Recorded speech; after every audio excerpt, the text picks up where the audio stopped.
And that's what asset protection is all about, is how do we create legal barriers, and put a nice little, I call it a safe around our assets to where if something were to go wrong, we now can protect ourselves from litigation and liability. So I just call it, a safe, like a barrier that we're going to put our gold and our guns in, anything of value we're going to want to put in this barrier.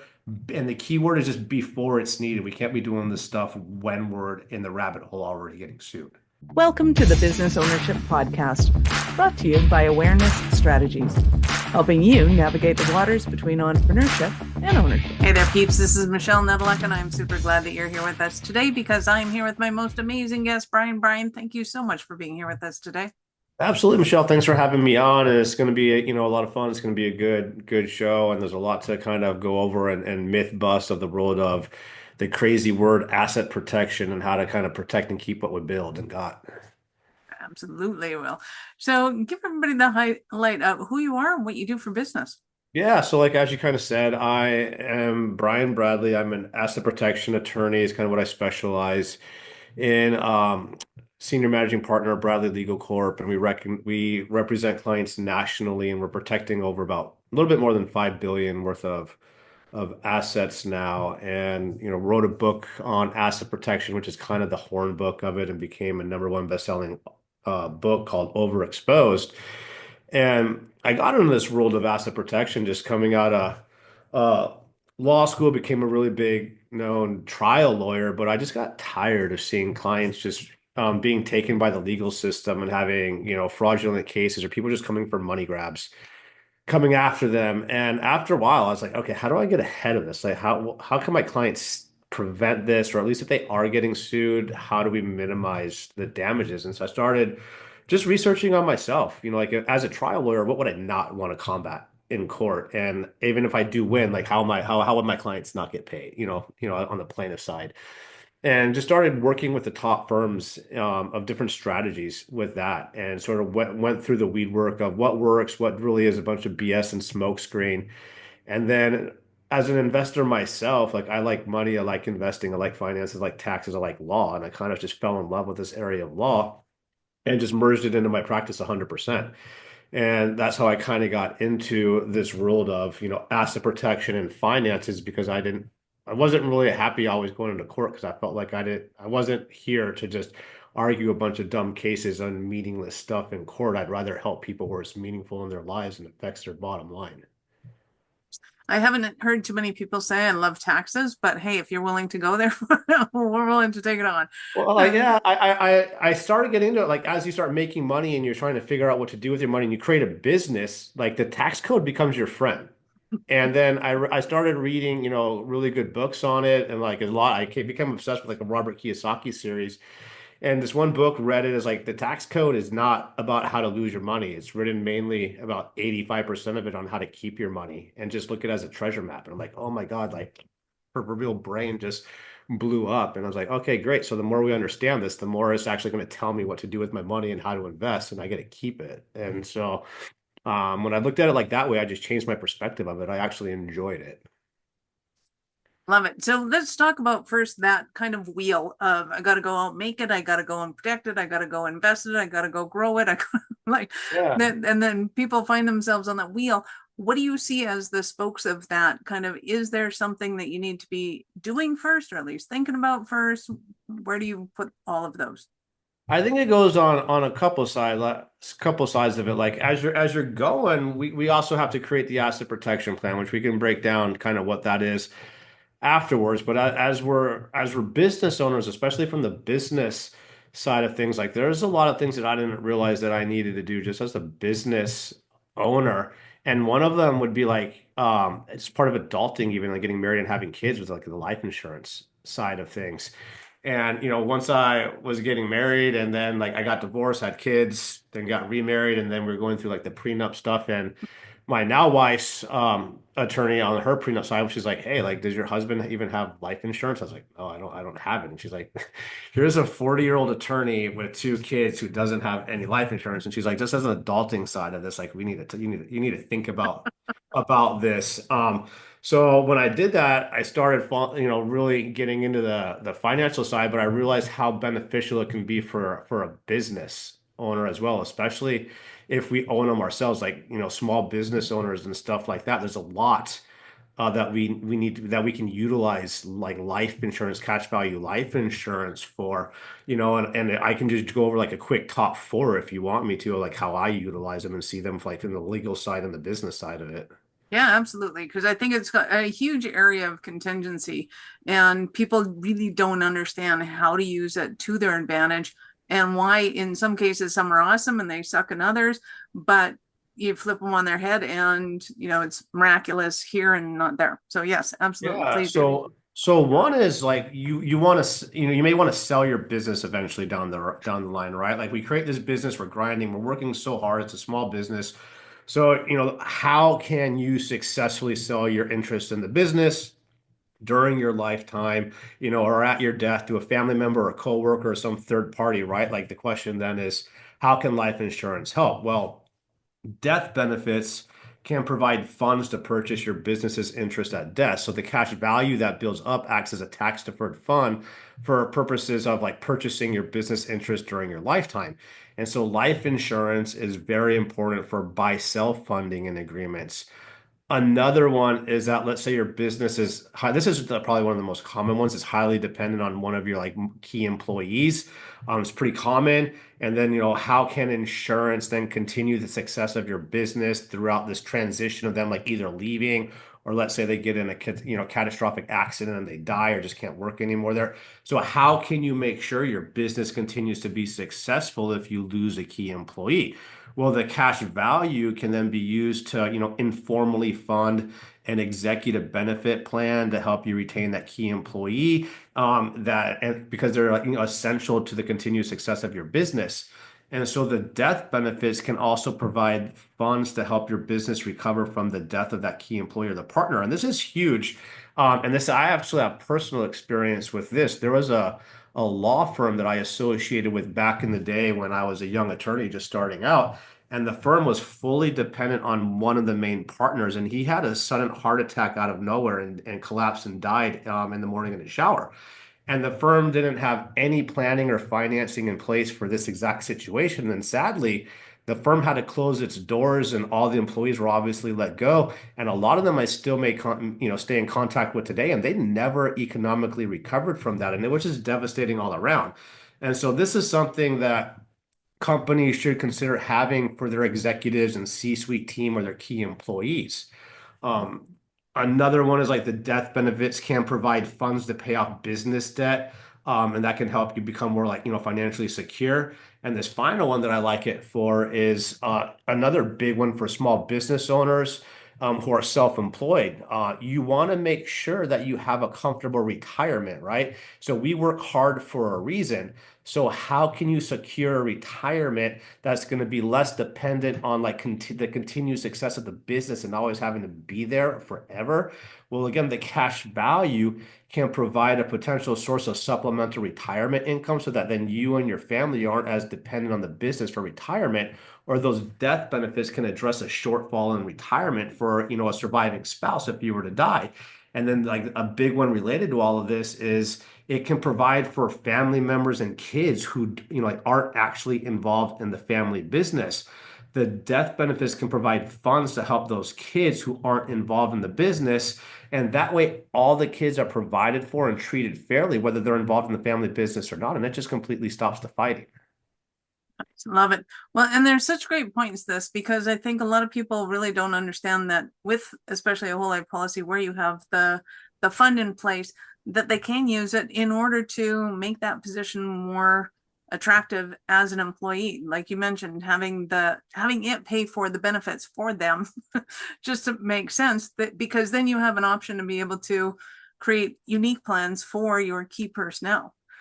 Which a lot of them don't look at. And it's like, not everybody has to be the same in an executive role. It can be totally different.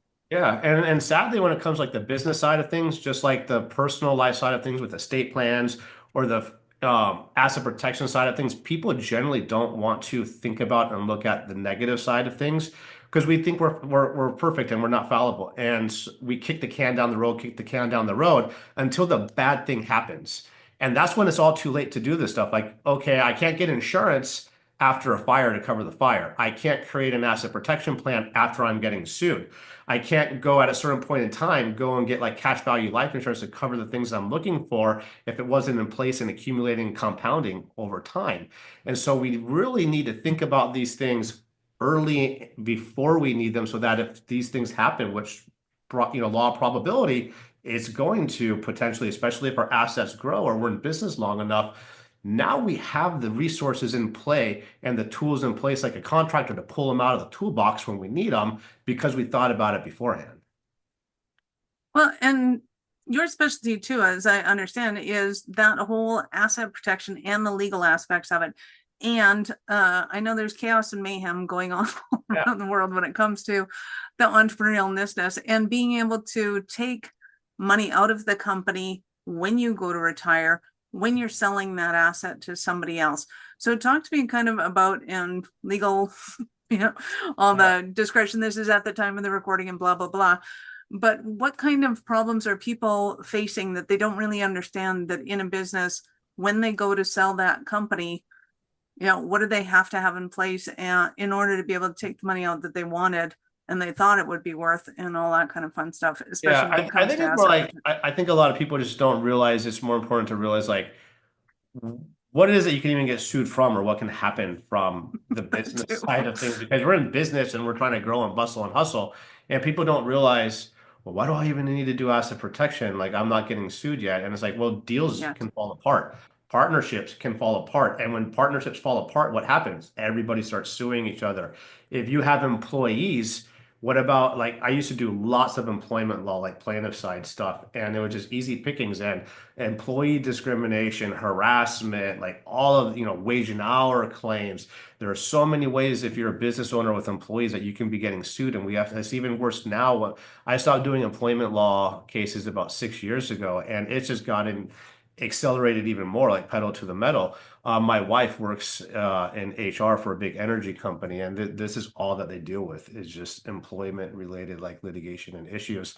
And so we really got to think about this as business owners is yes, grow capital. How do we get capital out? But we need to really think about how do we protect ourselves when all these potential areas and ways of getting sued can collapse on us.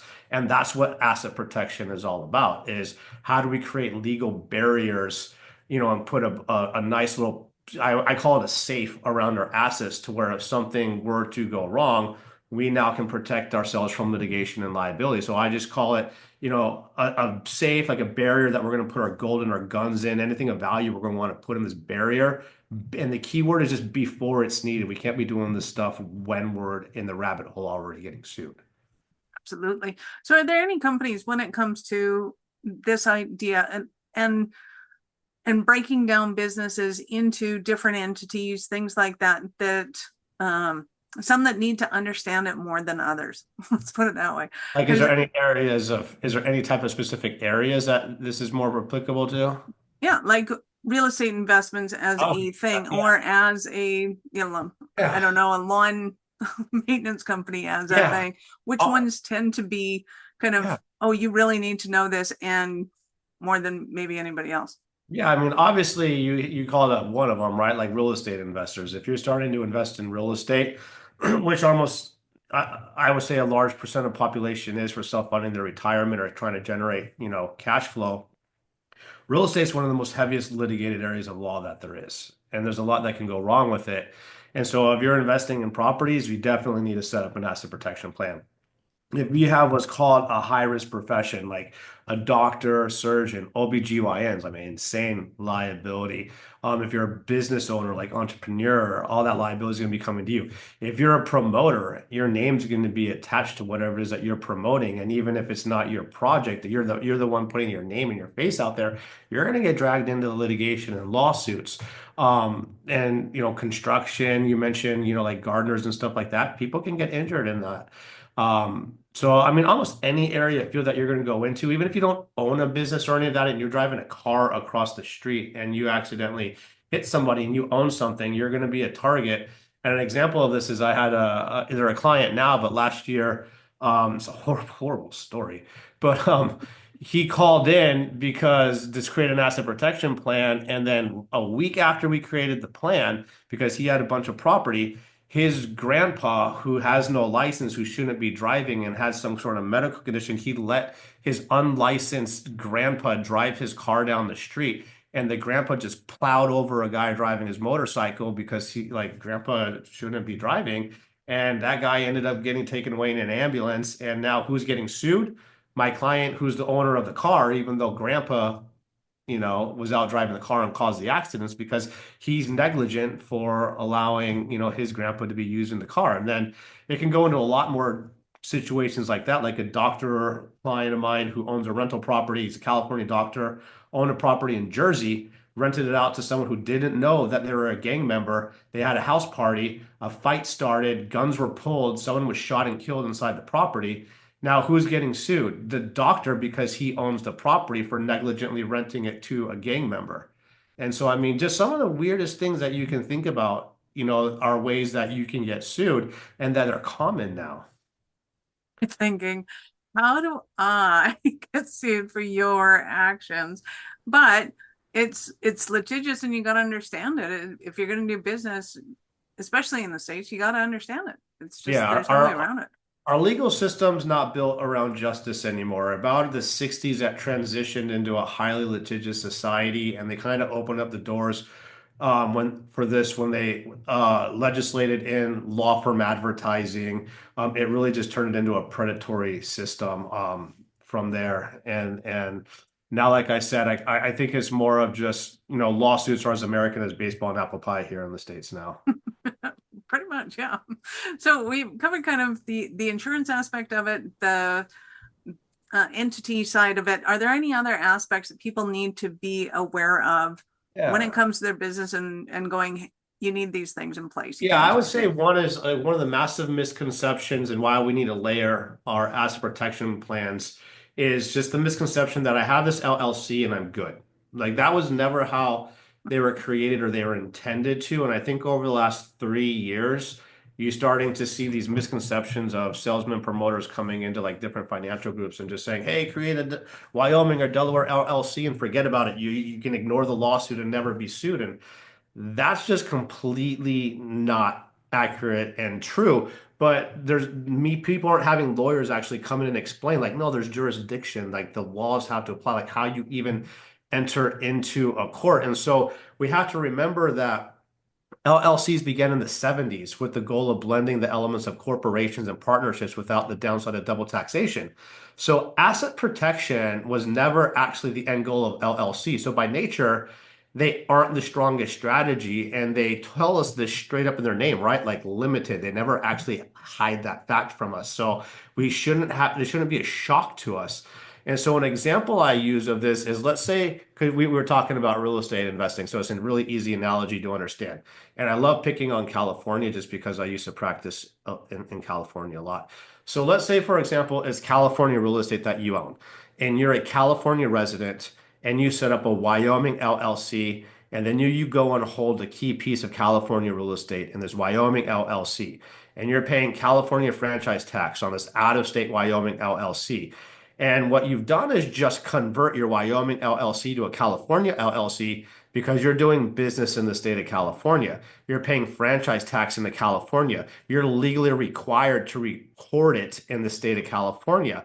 But if you ever have a liability issue in California, meaning a lawsuit, the judge in California is going to apply California law, not Wyoming law. Like you have no legal, fancy word right here, like legal nexus to Wyoming, and is demonstrated really well on this 2023 Supreme Court case Mallory versus Norfolk.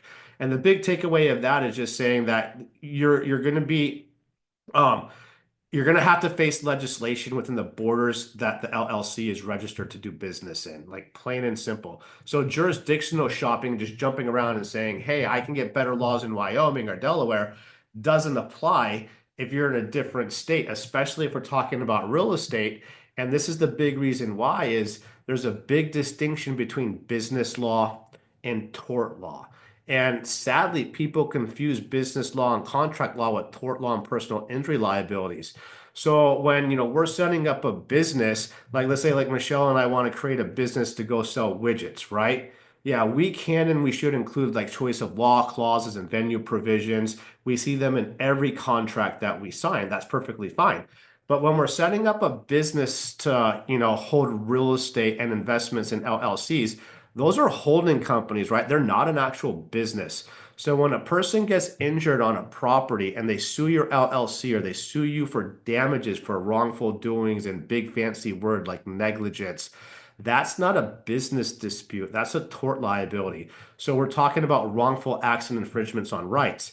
So cases like tort liabilities don't relate to internal affairs or corporate governance matters. So they're seen outside the entity. So there's really no corporate veil protection on that. So we need to understand the difference, and we can't just take business principles and attach them to tort liabilities and personal damages. That's why we have to layer the protection and start adding things like asset protection trust for when those veils start getting pierced. Then what do we do to protect it? So there's more stages as you grow and develop and add more assets. There's more layers that have to be added beyond just an LLC.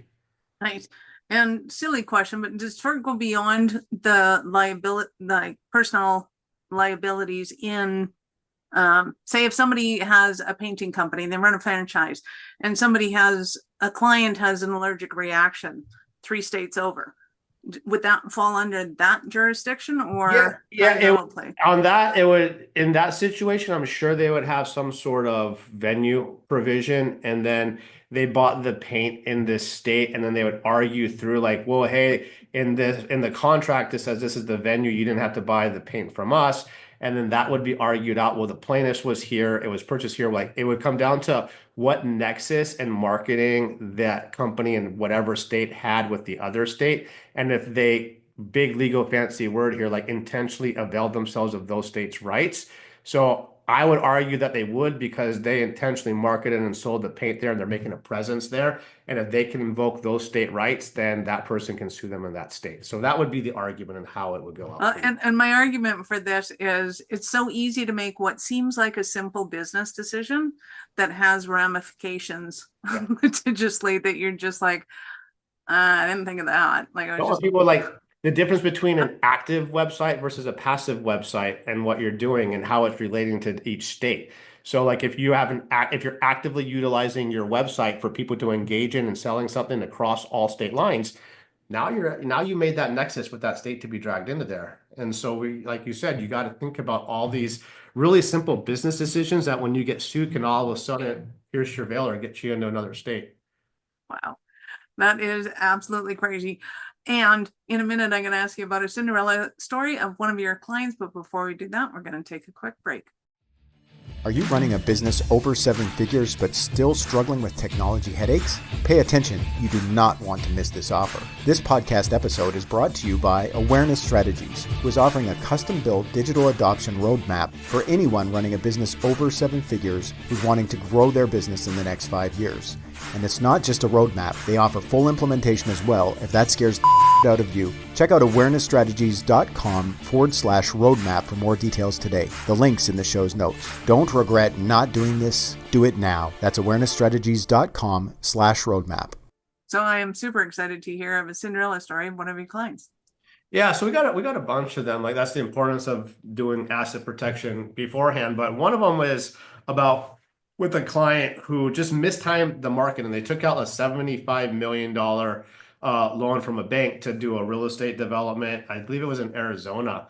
And they just mistimed the timing to do the development. And then they sadly personally guaranteed the 75 million.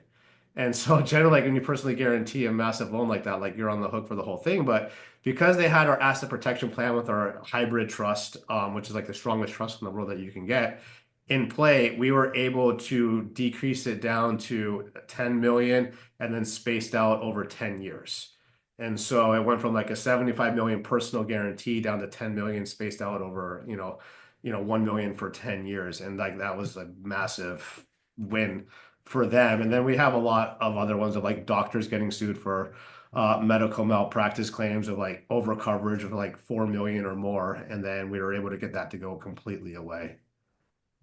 I love it. Well, I know our listeners are going to want more from you. So how did they start that journey with you? Yeah, so they can jump on my website, www.btblegal.com. I use my website more as an educational resource for people with a lot of frequently asked questions, media resources, cases, and that way, because I just want you to be educated because there's a lot of misconception in all of this. And then there's a pop-up that comes up if you want to get a copy of my book, Overexposed. You can just click that. It takes you to get the book. And the book is the only horn book that's out there on the whole world and matrix of asset protection and how it's kind of layered and how it flows in different stages that you do things in. And I wrote it because I would have a lot of clients calling in and say, man, I am so overwhelmed with all this misinformation and things. I don't know what to do. And so I would just shoot it to them straight. And then they're like, man, I wish there was a book written on this. And I'm like, I'm surprised there's not. So I went and looked around. I'm like, God, they're right. There's not an overall lapping horn book.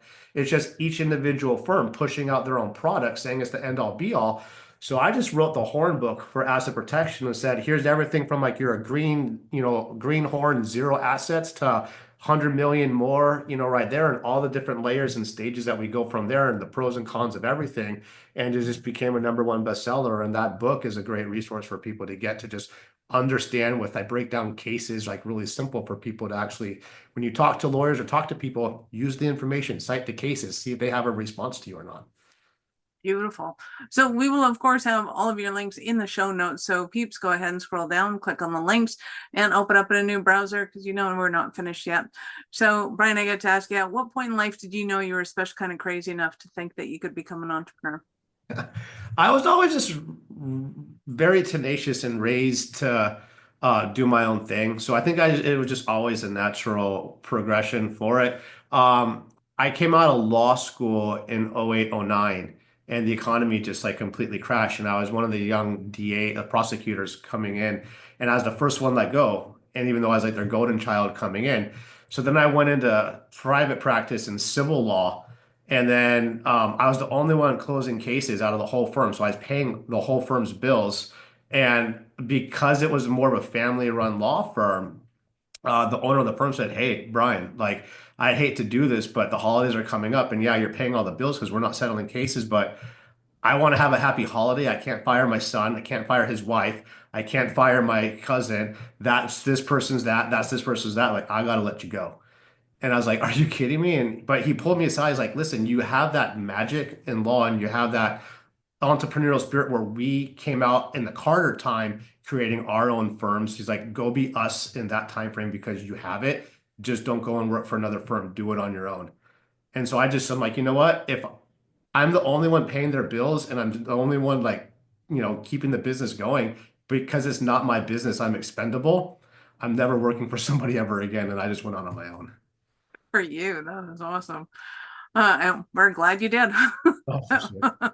You've been absolutely fantastic. Any last words for our peeps?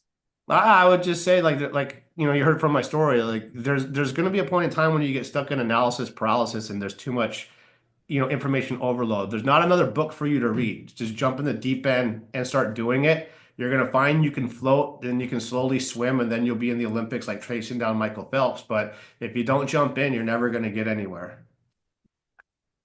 Thank you so much for your time. I appreciate it. And I know how valuable it is. I appreciate it. Awesome. Peeps, this is Michelle Nedelec. Thank you for being here with us today. Be sure to subscribe to the show, share it with your friends. We love helping entrepreneurs grow. Are you running a business over 7 figures but still struggling with technology headaches? Pay attention, you do not want to miss this offer. This podcast episode is brought to you by Awareness Strategies, who is offering a custom-built digital adoption roadmap for anyone running a business over 7 figures who's wanting to grow their business in the next 5 years. And it's not just a roadmap, they offer full implementation as well if that scares the out of you. Check out awarenessstrategies.com/roadmap for more details today. The link's in the show's notes. Don't regret not doing this. Do it now. That's awarenessstrategies.com/roadmap.